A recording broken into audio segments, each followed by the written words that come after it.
Assalamualaikum teman-teman. Apa kabar semua? Masih ingat yel-yelnya?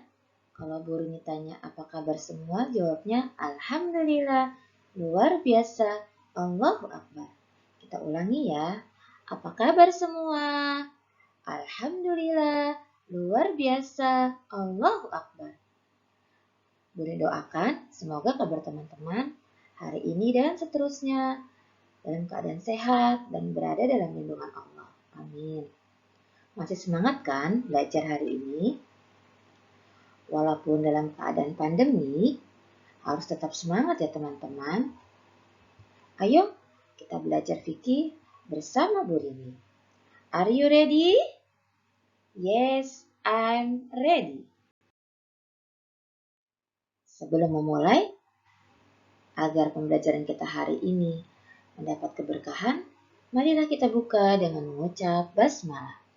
Bismillahirrahmanirrahim. Teman-teman, pembelajaran kita hari ini masih tentang sholat sunnah rawatib. Sebelumnya kita sudah belajar juga ya tentang sholat sunnah rawatib. Nah, ini kita belajar melanjutkan bab yang sebelumnya. Yang akan kita pelajari pada pertemuan hari ini adalah tentang waktu dan jumlah rakaat sholat sunnah rawatib. Lalu tata cara sholat sunnah rawatib. Oke, kita bahas satu persatu ya. Kita akan bahas dulu tentang waktu dan jumlah rakaat sholat sunnah rawatib.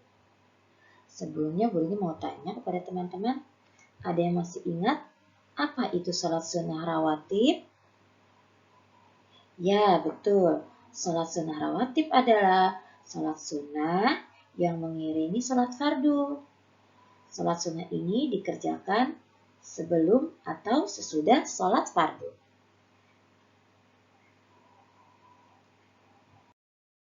Nah, sekarang kita akan pelajari satu persatu dan akan mendapatkan penjelasan tentang waktu pelaksanaan sholat sunnah rawatib. Sebelumnya Bu Rini ulang ya. Sholat sunnah rawatib waktunya dilaksanakan kapan? Dilaksanakan ketika masuk waktu sholat fardu. Jadi sudah masuk waktu sholat fardu, baru kita bisa melaksanakan sholat sunnah rawatib. Nah, kapan waktu sholat fardu itu masuk? Ketika berkumandang azan. Lalu, waktu sholat sunnah rawatib pagi dikerjakan beriringan dengan sholat fardu. Jadi berdekatan teman-teman dengan sholat fardu, baik itu sebelum sholat fardu atau sesudah sholat fardu.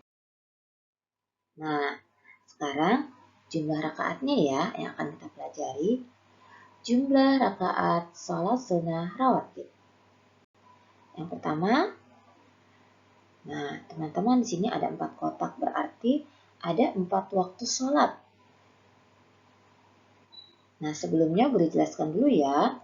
Di sini yang akan kita bahas tentang sholat sunnah rawatib yang mu'akkad. Masih ingat teman-teman? Sholat sunnah rawatib mu'akkad itu apa? Ayo coba diingat-ingat. Ada yang masih ingat? Ya, sholat sunnah rawatib mu'akkad adalah sholat sunnah yang dikuatkan atau dianjurkan. Tahu kan alasannya kenapa dikuatkan atau dianjurkan? Ya, sebab Nabi Muhammad selalu mengerjakannya. Nah, ada 4 waktu sholat yang mengiringi 4 sholat sunnah yang mengiringi sholat fardu. Terdiri dari 4 sholat fardu. Sholat fardu apa saja? Nah, pertama, sholat sunnah rawatib mu'akkad dilaksanakan 2 rakaat sebelum sholat zuhur dan sesudah sholat zuhur. Lalu 2 rakaat sesudah sholat maghrib. Selanjutnya 2 rakaat sesudah sholat isya. Selanjutnya lagi 2 rakaat sebelum sholat subuh. Nah, jadi ada 4 waktu sholat nih teman-teman. Untuk sholat sunnah yang mu'akkad, ada 4 waktu sholat ya. Jadi ada sholat apa ya? Iya, sholat asar teman-teman. Agar mudah mengingat ya, zuhur itu sebelum dan sesudah, maghrib sesudah, isya sesudah, dan subuh sebelum. Oke, sudah paham ya? Nah, ini harus diingat-ingat. Selanjutnya, sholat sunnah rawatib yang ghairu mu'akkad. Nah, terdiri dari 4 waktu sholat fardu juga teman-teman. Sholat fardu apa saja? Nah, 2 rakaat sebelum zuhur. Kok sama Bu Rini dengan yang mu'akkad? Nah, kalau ini, yang sebelum zuhur ini, yang ghairu mu'akkad ini, dilakukan sebelum sholat sunnah rawatib mu'akkad. Jadi yang sebelum zuhur ini untuk ghairu mu'akkad, mengerjakan dulu ghairu mu'akkad, setelah itu baru 2 rakaat yang mu'akkad gitu teman-teman ya. Selanjutnya 2 rakaat sudah zuhur sama. Jadi untuk yang ghairu mu'akkad dilaksanakan sesudah sholat yang mu'akkad. Nah, kalau yang zuhur tadi sebelum sholat sunnah rawatib mu'akkad, kalau yang sesudah mu'akkad. Nah, selanjutnya 4 rakaat sebelum asar. Dan selanjutnya lagi 2 rakaat sebelum maghrib. Tadi ketika mu'akkad, yang mu'akkad itu sesudah maghrib, yang ghairu mu'akkad sebelum maghrib. Nah, kalau mu'akkad tadi tidak ada sholat asar ya teman-teman. Kalau ghairu mu'akkad ada sebelum sholat asar. 4 rakaat. Selanjutnya, apa sih hikmah dan keutamaan sholat sunnah rawatib? Nah, hikmahnya atau manfaat dan keutamaan itu kebaikan dari pelaksanaan sholat sunnah rawatib adalah yang pertama, terhindar dari api neraka.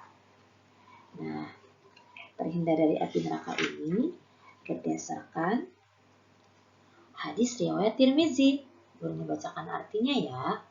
Barang siapa yang mengerjakan sholat 4 rakaat sebelum zuhur dan 4 rakaat sesudahnya, berarti ghairu mu'akkad dan mu'akkad sebelum zuhur dan mu'akkad dan ghairu mu'akkad sesudah zuhur, ya berarti 4-4, maka Allah mengharamkan api neraka baginya. Nah, ini bunyi dari hadis riwayat Tirmizi. Yang selanjutnya, hikmah dan keutamaannya adalah mendapatkan rahmat Allah. Sebagaimana hadis riwayat Tirmizi yang berbunyi, Allah merahmati seseorang yang mengerjakan sholat sunnah 4 rakaat sebelum asar. Nah, sebelum asar ya teman-teman.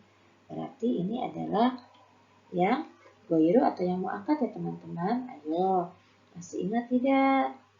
Ya, 4 rakaat sebelum asar adalah yang ghairu mu'akkad. Kalau mu'akkad tidak ada sholat asar ya, rawatibnya.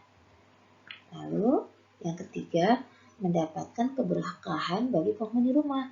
Jika kita melaksanakan sholat sunnah rawatib di rumah, akan mendapatkan keberkahan bagi para penghuni rumahnya. Ini sesuai dengan hadis riwayat Ahmad yang berbunyi, sholat sunnah seseorang yang dilakukan di rumahnya merupakan cahaya. Maka barang siapa yang menghendaki cahaya tersebut, sinarilah rumahnya. Nah, itu penjelasan atau manfaat dari hikmah dan keutamaan sholat sunnah rawatib. Selanjutnya, kita akan bahas tata cara sholat sunnah rawatib. Yang pertama, melaksanakan niat menurut macam sholat sunnahnya. Nah, jika teman-teman tidak bisa melafazkan niat dalam bahasa Arab, boleh meniatkan di dalam hati dengan bahasa Indonesia. Ya, aku niat sholat sunnah mu'akkad, ya seperti itu. Misalnya sebelum zuhur 2 rakaat karena Allah. Ya, boleh seperti itu. Lalu tidak diawali dengan azan dan iqamah. Karena sholat sunnah tidak diawali dengan azan dan iqamah. Yang ketiga, tata caranya dikerjakan sendiri-sendiri. Dikerjakan sendiri-sendiri disebut munfarid. Jadi, dikerjakannya tidak berjamaah, tapi sendiri-sendiri. Dikerjakan sebelum atau sesudah sholat fardu. Lalu selanjutnya, bacaannya tidak dinyaringkan. Ya, berarti di dalam hati. Lalu yang terakhir, diutamakan tempat bergeser atau pindah dari tempat sholat fardu. Jadi ketika melaksanakan sholat sunnah rawatib ini, kita harus berpindah dari tempat tadi kita melaksanakan sholat fardu. Misalnya kita selesai melaksanakan sholat zuhur, kita mau melaksanakan sholat sunnah mu'akkad sesudah sholat zuhur. Maka teman-teman boleh bergeser ke kanan untuk melaksanakan sholat sunnahnya, atau boleh bergeser ke kiri, atau boleh mundur ke belakang. Yang penting dilaksanakan berpindah dari tempat ketika kita melaksanakan sholat fardu. Mengerti teman-teman? Nah, mungkin ketika teman-teman ikut sama Abi sholat fardu di masjid, suka melihat para ayah, bapak-bapak ketika sholat fardu selesai, mereka melaksanakan sholat lagi. Dan sebelum melaksanakan mereka bergeser atau berpindah. Nah, itu alasannya berarti mereka sedang melaksanakan sholat sunnah rawatib. Mengerti ya sampai di sini? Nah, untuk tugasnya, teman-teman latihan mengerjakan sholat sunnah rawatib. Nah, yang boleh diminta sholat sunnah rawatib mu'akkad. Satu waktu saja, boleh sebelum, boleh sesudah, gitu ya. Untuk waktunya, teman-teman boleh dipersilakan, boleh dibebaskan, boleh di zuhur, boleh yang penting yang mu'akkad ya, sesuai dengan ketentuannya, boleh di zuhur, boleh di maghrib, boleh di isya, boleh di subuh, persilakan. Nah, karena itu tugasnya hanya latihan, teman-teman tidak perlu menyetor, tapi harus jujur. Ketika dapat perintah atau diberikan tugas untuk latihan mengerjakan, teman-teman latihan ya. Boleh jika kesulitan atau tidak paham cara sholatnya atau kurang percaya diri, takut salah, boleh bertanya kepada Bunda. Oke teman-teman? Nah, demikian dulu materi hari ini. Bu Rini tutup dengan mengucap hamdalah, alhamdulillahirabbil alamin, wassalamualaikum warahmatullahi wabarakatuh. Tetap semangat ya.